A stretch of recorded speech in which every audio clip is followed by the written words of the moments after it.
You're looking at a live view of Falcon 9 set to lift off from Space Launch Complex 40 at Cape Canaveral Space Force Station in Florida in just under 17 minutes from now. Today's mission marks SpaceX's 10th mission of 2024 and second mission headed to the International Space Station so far this year. Thanks for tuning in to today's coverage of NG-20, Northrop Grumman's 20th resupply mission to the orbiting laboratory. I'm Jessie Anderson, a manufacturing engineering manager here at SpaceX. Since 2012, SpaceX's Falcon 9 rocket has supported operations on the International Space Station, delivering critical science, hardware, and supplies to crew aboard the space station with the use of our Dragon crew and cargo vehicles. And today, for the first time, we have a new spacecraft on board Falcon 9 with the same purpose in mind. We are excited to be launching Cygnus to low Earth orbit on its 20th resupply mission to the International Space Station. This is the first Falcon 9 launch of Cygnus this year. As part of NASA's commercial resupply services contract, SpaceX and Northrop Grumman offers safe, reliable, and cost-effective transportation to and from the International Space Station. Now, in fact, Dragon and Cygnus are currently the only two operational U.S. cargo supply vehicles capable of supporting station activities, and Falcon 9 is the only U.S. launch vehicle in operation capable of delivering these spacecraft to low Earth orbit. The teams here at SpaceX are proud to provide these services which ultimately further our goal of one day making life multiplanetary.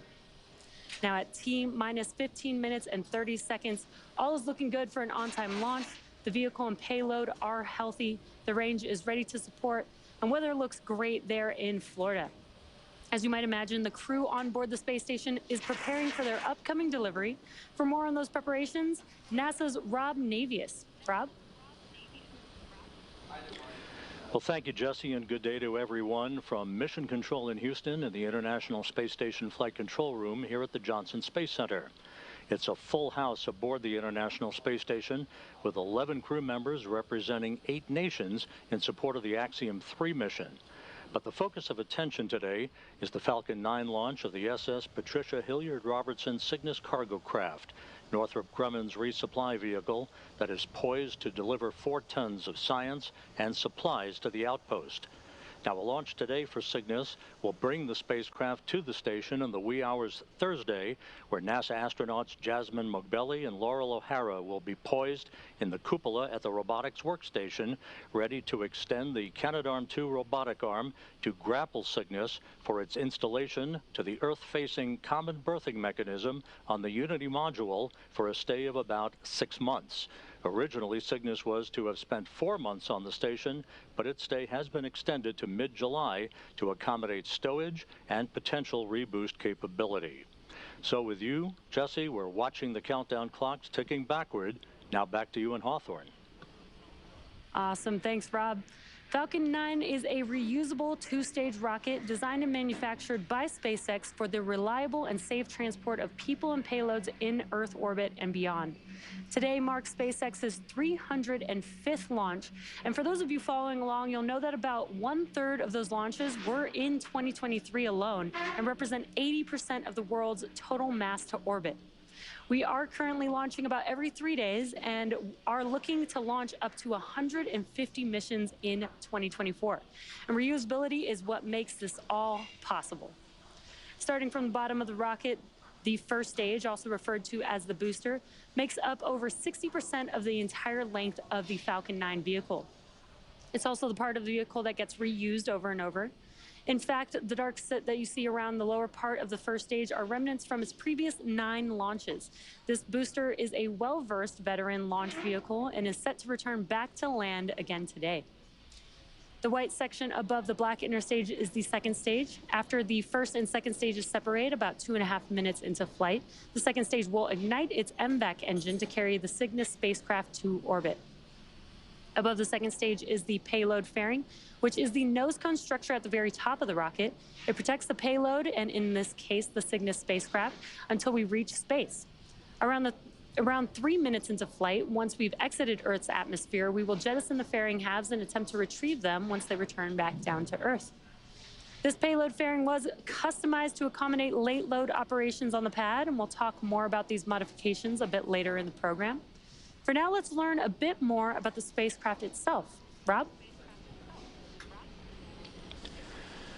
Thanks, Jesse. As mentioned earlier, Northrop Grumman's Cygnus cargo craft is about to deliver about 4 tons of science and supplies to the International Space Station, hitching a ride today for the first time on the venerable SpaceX Falcon 9 rocket. On the phone with us right now to discuss this unique marriage of rockets and resupply is a former veteran astronaut, Dan Tawney, who flew 2 supply and assembly missions to the International Space Station. He is now Northrop Grumman's program manager for human exploration and operations. Dan, it's been a while, but it's great to have you with us today. Rob, it's great to hear your voice and to be working with you again. Thanks for the call. Our pleasure, Dan. From your experience on board the station a few years ago, what's involved in unloading a cache of cargo that a resupply vehicle brings to the complex in what amounts to its own complex operation? Yeah, it is a complex operation, and from a crew member's point of view, boy, it's like Christmas. Or nowadays, it's like watching the Amazon truck show up and unload a bunch of stuff.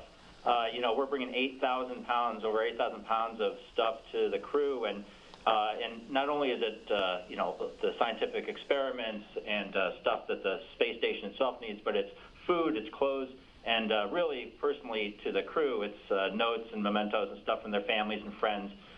It's great to put a little personal stuff in there. So it's an exciting day to receive a new cargo ship, but boy, they've got a lot of hours ahead, unloading everything, putting it someplace in the station, and then filling it back up with trash. And Dan, this Cygnus is named after astronaut Patty Hilliard-Robertson, a good friend of yours, who tragically lost her life in a plane crash in 2001. You knew her very well. So on this day, a special day for you, your thoughts about her and the fact that Cygnus is named in her memory. Yeah, one of the things we've done on Cygnus from their very first mission is name them after space pioneers, people that are very important to the human space program. And this is very personal for many of us. In my class, we've been able to name a Cygnus for Pierce Sellers, and Laurel Clark was the last one. And in this one, we get to honor Patty Robertson.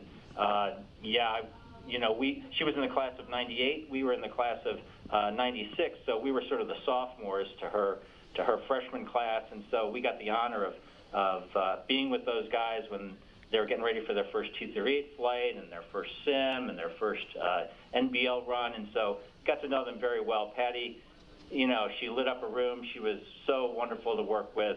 Her attitude was great. She was smiling. Everybody loved her, and it's such a tragedy when we lost her. So it is certainly my pleasure and my honor to be part of the Cygnus team that gets to honor Patty and her memory and get her into space sort of officially, or get her namesake into space. So it's really a fantastic honor and a pleasure for us to be able to do that. Dan, thank you so much for your time today. Appreciate your thoughts, and good luck today. Dan Tawney, Northrop Grumman's Program Manager for Human Exploration and Operations. With that, Jesse, back to you in Hawthorne. In order to support Cygnus missions, SpaceX designed a custom fairing and payload transfer truck with a mobile clean room to support late load operations, which happen while the rocket is horizontal and on the pad deck. Late load refers to loading cargo in the final hours before launch and after the spacecraft has already been encapsulated inside the fairing. The fairing modifications includes a new roughly 5-foot by 4-foot fairing door that opens directly into the mobile clean room. At T-minus 24 hours, late load ops began. Techs removed the door and opened Cygnus's forward hatch to load time-sensitive cargo right on the pad. And then at T-minus 7 hours, Falcon 9 went vertical. Now with T-minus 8 minutes to go, all is looking good for an on-time liftoff today. Again, the payload and vehicle are healthy. The range is ready to support, and weather looks amazing over there in Florida. For now, let's head back to Rob for a closer look at the science on today's mission. Rob? Jesse, thanks. We're at T-minus 7 minutes, 30 seconds and counting to the launch of the Falcon 9 rocket and the Northrop Grumman Cygnus cargo craft, which, as we said, is delivering about 4 tons of science and supplies to the space station. You know, science for every crew that lives and works on board the station is the main objective of activities up on orbit. Today's delivery is designed to improve robotic surgeries on Earth, 3D printing techniques, and the growth of cartilage and microgravity. So let's take a quick look at the science aboard Cygnus.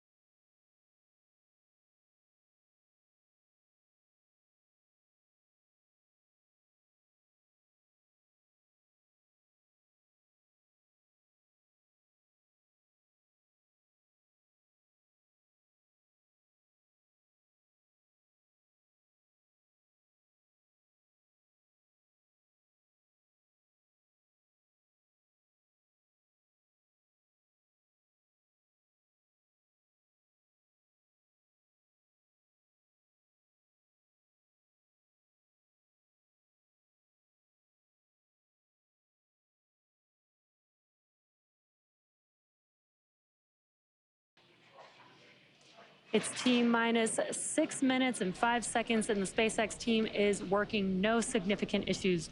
Weather is go, range remains go for launch, and at this point, RP-1 fuel is completely loaded on the second stage and nearly complete on first stage. Liquid oxygen loading is underway on both stages and will complete at T-minus 2 minutes to launch. We're also loading helium gas into both stages. Falcon 9 uses helium as a pressurant to backfill the propellant tanks as liquid oxygen and RP-1 are consumed by the Merlin engines during ascent.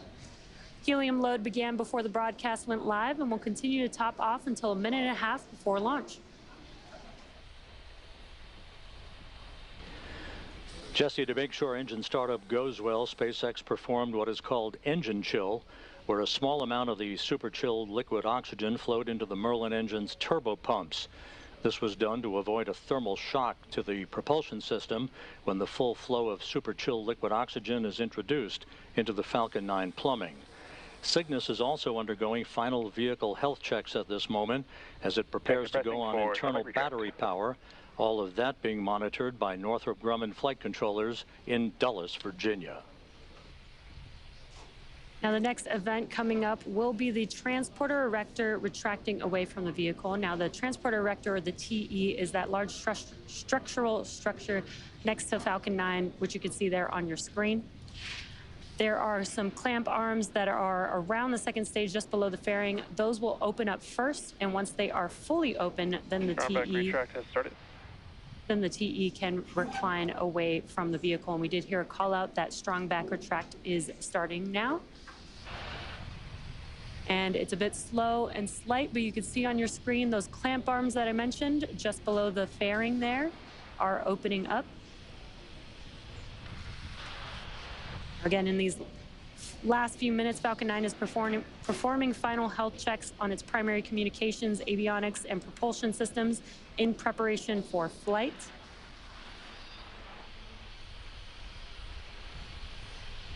And it looks like the clamp arms are now fully open, and it's very slow and slight, but you can see the TE slowly moving away from the vehicle.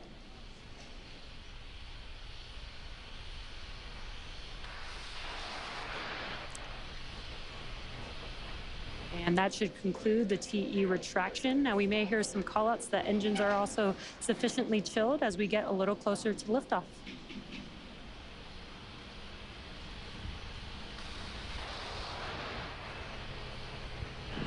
We're coming up on the T-minus 3 minute mark until launch. Checkouts of the second stage thrust vector control actuators will soon begin. This is referred to as an engine gimbal or wiggle test, when SpaceX moves the nozzles ever so slightly to make sure that the guidance hardware is acceptable for flight. SpaceX does the same checkouts on the first stage engines. That happens just a few seconds before engine ignition. By the way, at the time of launch, the International Space Station will be flying some 260 statute miles over the South Pacific, southeast of New Zealand. The next milestone coming up will be propellant loading completion on the vehicle. At T-minus 3 minutes, we wrapped up liquid oxygen loading on the first stage vehicle, and coming up next will be liquid oxygen loading completion on the second stage.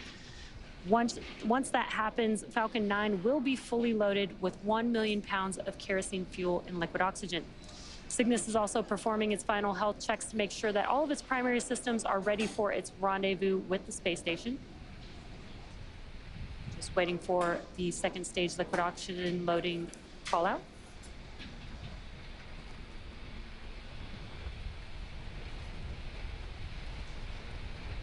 Stage 2, lock flow complete. And there it is. That concludes propellant loading on Falcon 9. Now that this is complete, we will begin to vent out, and you can see it there on your screen, the liquid oxygen line on the transporter erector.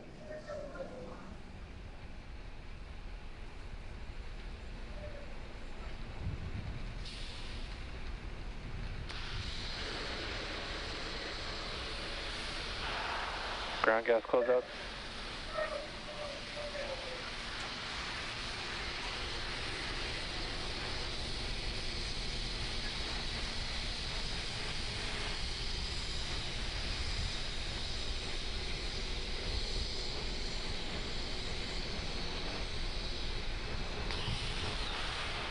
Falcon 9 is in startup. There's the call. Falcon 9 in startup. Cygnus now transitioning to internal power. The Falcon 9 computers are in final pre-launch checks. That instructs the rocket through the last seconds before liftoff. Falcon Cygnus, Both stages ND20, now go for being launch. pressurized for launch. The range remains go for launch. A pristine day for a launch from the Space Coast. T-minus 40 seconds and counting.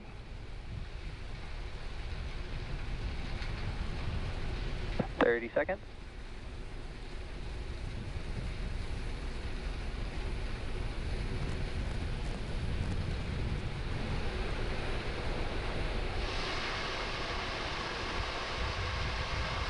15 seconds. T-minus 10, 9, 8, 7, 6, 5, 4, 3, 2, 1. Ignition. Engines full power. And liftoff. Go Cygnus, go Falcon.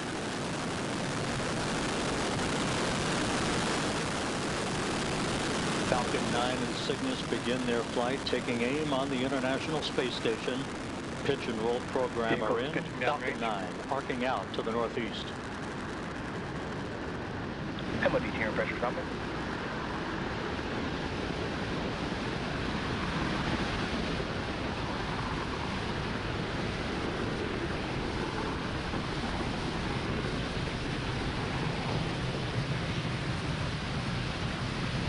At T plus 40 seconds, Falcon 9 has successfully lifted off from Space Launch Complex Power and 40. telemetry nominal. This is our 10th mission of the year and second to the International Space Station. And we've throttled down our engines in preparation for max Q, which is coming up here in a few seconds. This is the largest structural Vehicle load. supersonic. This is the largest structural load that the vehicle will see on ascent.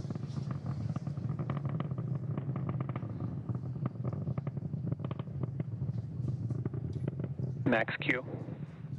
And great news, we've passed through max Q and are throttling those engines back up. Next up will be 5 events in rapid succession. That will be main engine cutoff, stage separation, second engine start, or SES-1, the boost back burn startup on the first stage, and fairing separation. Main engine cutoff, or what we call MECO, is where all 9 M1D engines on the Falcon 9 first stage will shut down. It's all those engines that you see there on your screen. And this will be followed by stage separation, or the separation of the first and second stages. A few seconds later, the Merlin vacuum engine on the second stage will ignite to boost Cygnus to low Earth orbit, which is also known as SES-1. Then Falcon 9's first stage will ignite again to orient itself to head back to land with the boost back burn. Shortly thereafter, the fairing halves will separate and expose the spacecraft to the vacuum of space. Again, those 5 events coming up in a few seconds. MECO, stage separation, SES-1, the boost back burn starting up, as well as fairing separation. MECO. Stage separation confirmed.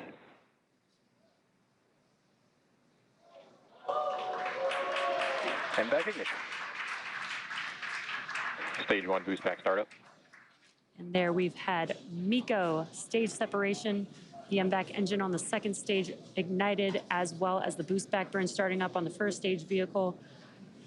And some awesome views there on your screen. On your left-hand side is a view from the first stage. On your right-hand side, a view from the second stage.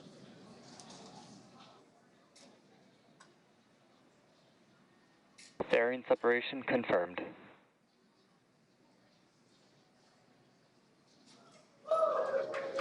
And excellent news. We were able to see and hear the call out for confirmation of fairing separation. You can actually see one of the fairing halves falling back to Earth on your right-hand screen.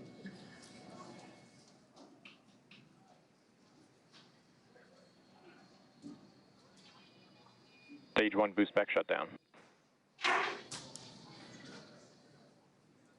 And we heard that call out, and you can see on your left-hand screen that the engines on the first stage vehicle have shut down, and that concludes the boost back burn for the first stage vehicle. You can also see that the grid fins are now deploying on the first stage. Both vehicles are following nominal trajectory. And great call outs that both vehicles are on nominal trajectories.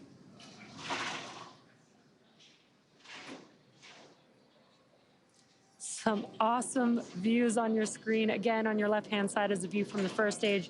On your right-hand side is a view from the second stage looking at our MVAC engine. You're watching a live webcast for NG-20, Northrop Grumman's 20th resupply mission to the orbiting laboratory. This is SpaceX's 10th mission for 2024 and the second flight to the International Space Station just this year. You might be interested to know, in order to get to space, the rocket has to do more than just go up. It also has to go sideways and really, really fast.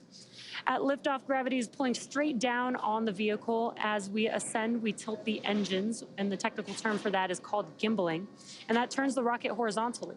Now, we are still going up, but we are now also heading horizontally away from the launch pad, and that's what we call a gravity turn. An object typically needs to go 7.5 kilometers per second or 17,500 miles per hour horizontally in order to avoid being pulled back down to Earth and get into orbit. And that is exactly what this vehicle just performed. And on your left-hand side, again, is the first stage making its way back down to Earth. Today, we do have a land landing, so we do require 3 burns in order for it to make its way back to its landing zone. We've already completed the boost back burn for the vehicle as it oriented itself heading back towards land. Next up will be the entry burn, and that's where 3 of the Merlin engines will reignite. This helps to slow the vehicle down as it re-enters the upper parts of the Earth's atmosphere. And then will be followed by the last burn, which is the landing burn. That's a single engine burn that brings the vehicle speed down rapidly in order to touch down back on Earth. And a really cool view of that first stage vehicle from our ground tracking camera. That looks amazing. And that entry burn is coming up here in just about 30 seconds or so.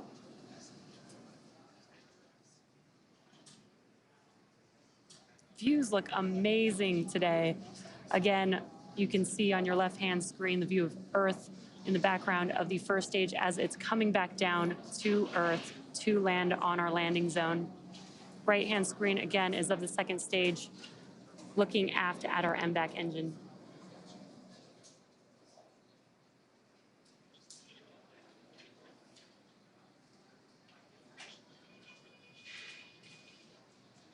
Stage 1 entry burn startup.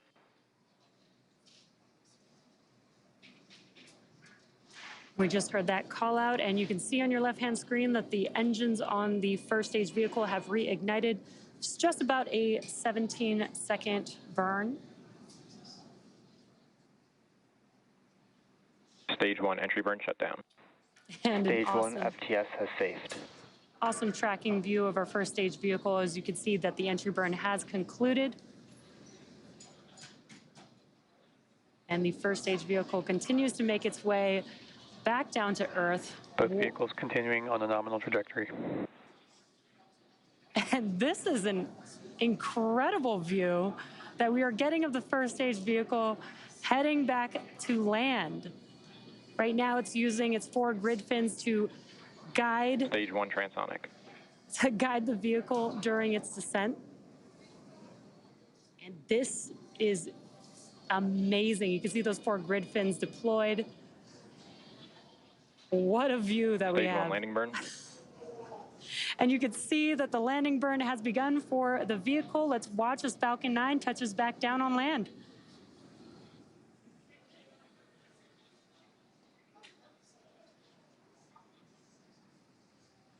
Stage 2 FTS has safed. Stage 1 landing leg deploy.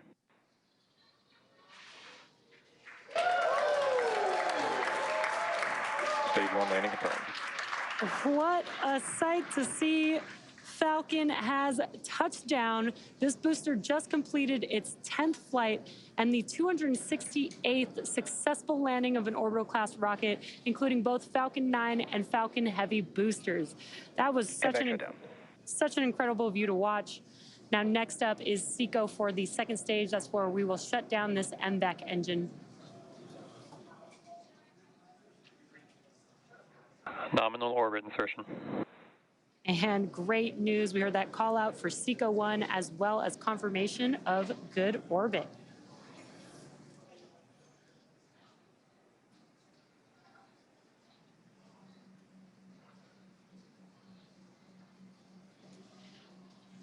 At T plus 9 minutes and 15 seconds into the mission, the second stage has one last major task, commanding separation of the Cygnus spacecraft just a few minutes from now.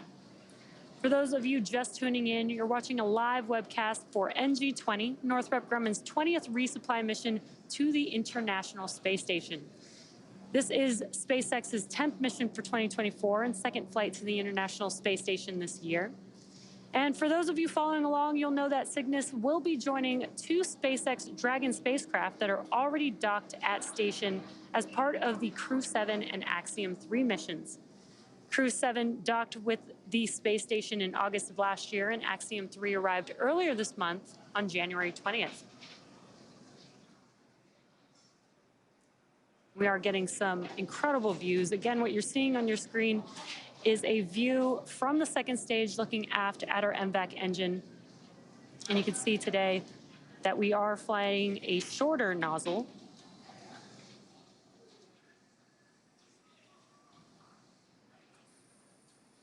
And there you can see that shorter nozzle there on your screen. Both Northrop Grumman and SpaceX have a long history of supporting the International Space Station with cargo missions like today's. SpaceX's first commercial resupply services, or CRS mission, CRS-1, launched in 2012 and made history by restoring America's capability to deliver and return cargo to the station. The Cygnus spacecraft has been visiting the International Space Station since 2013, and the first Cygnus CRS mission, Orb-1, launched in 2014. Cygnus has delivered more than 138,000 pounds of equipment, science experiments, and supplies to sustain the International Space Station's astronauts under NASA's commercial resupply services contract.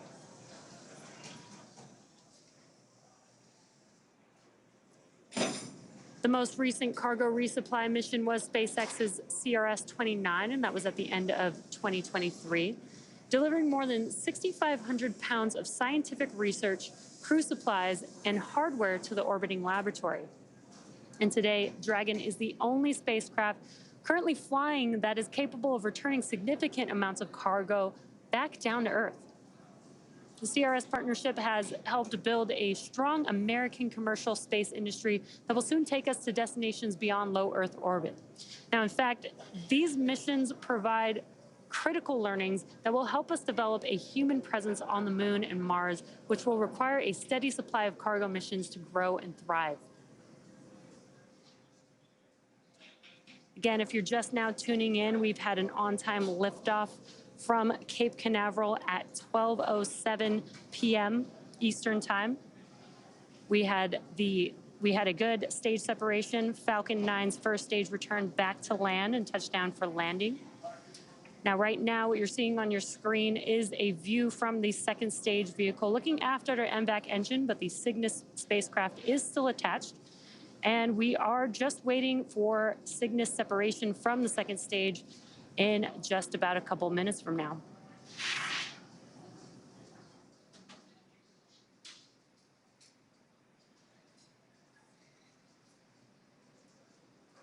Again, getting some awesome views here. And you can see that the vehicle is coasting. On your bottom right-hand corner of your screen, you can see the speed as well as the altitude of the vehicle with the payload attached. As a reminder, this is the first SpaceX launch of Cygnus this year. Cygnus refers to the constellation that is visible in the northern night sky. It's the company's tradition to name each Cygnus spacecraft in honor of an individual who has made substantial contributions to human spaceflight. Northrop Grumman named the NG-20 Cygnus spacecraft in remembrance and celebration of the life of NASA astronaut Dr. Patricia Patty Hilliard Robertson. Following separation, Cygnus will have a nearly 40-hour transit to the space station, where the station's Canadarm2 will grapple Cygnus, and the spacecraft will attach to the Unity module's Earth-facing port for cargo unloading by the Expedition 70 crew.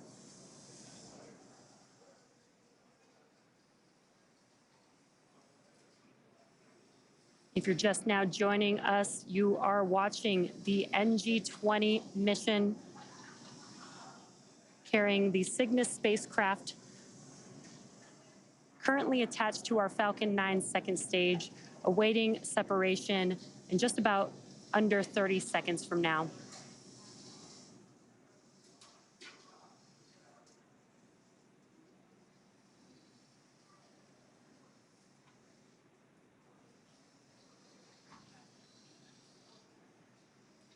That view that you see there on your screen is looking forward at the payload. And separation coming up here in a few seconds. Cygnus deploy confirmed.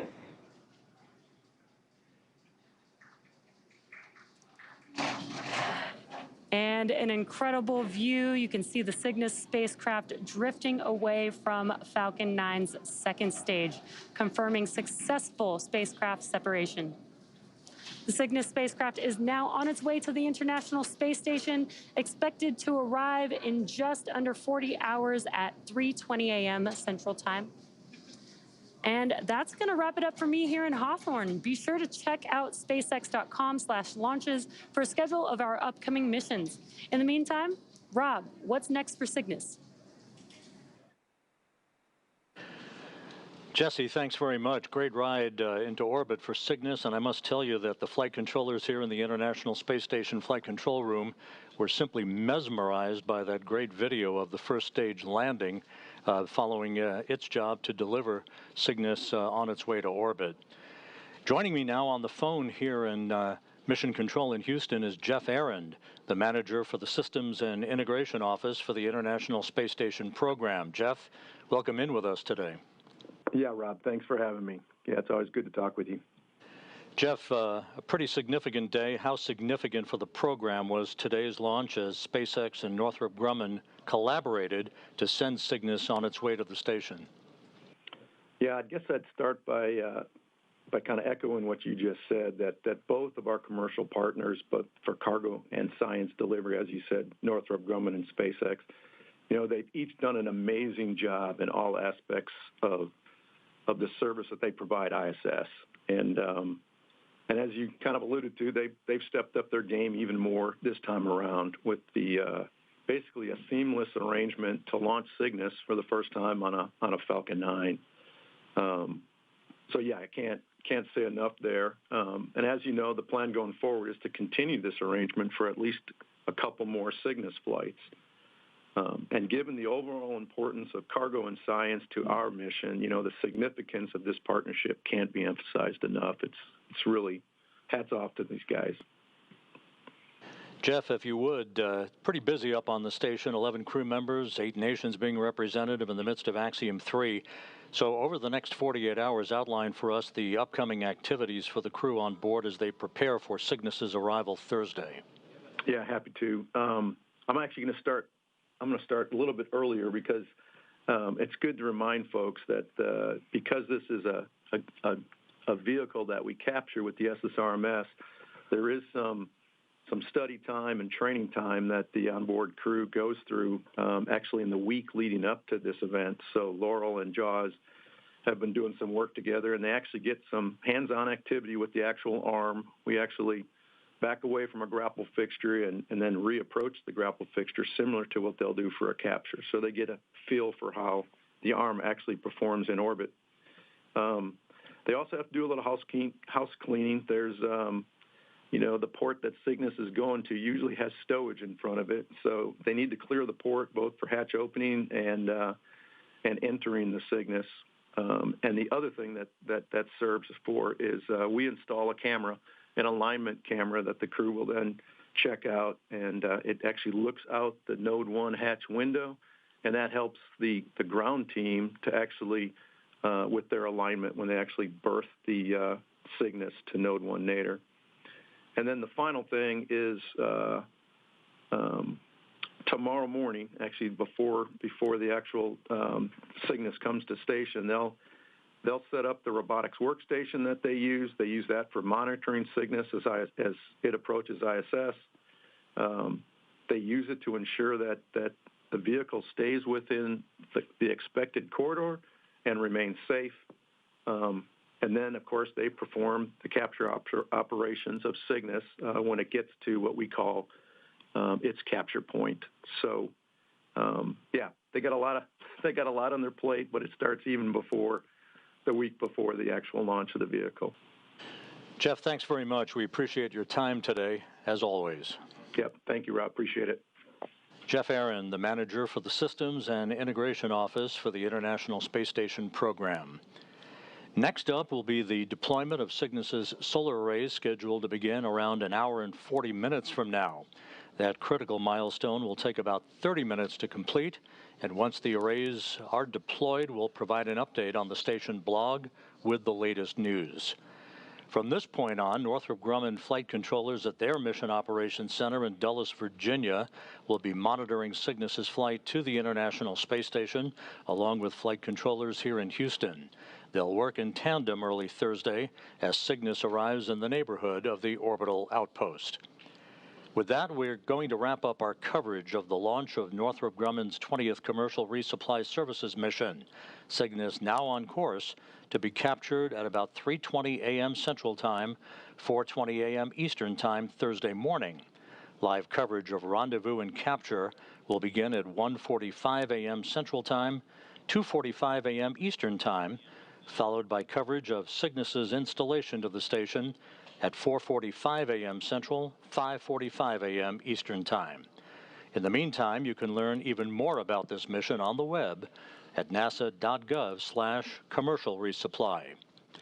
So on behalf of my colleague Jesse Anderson of SpaceX in Hawthorne and our colleagues at Northrop Grumman, thank you for joining us today. We'll see you back here early Thursday morning. This is Mission Control Houston.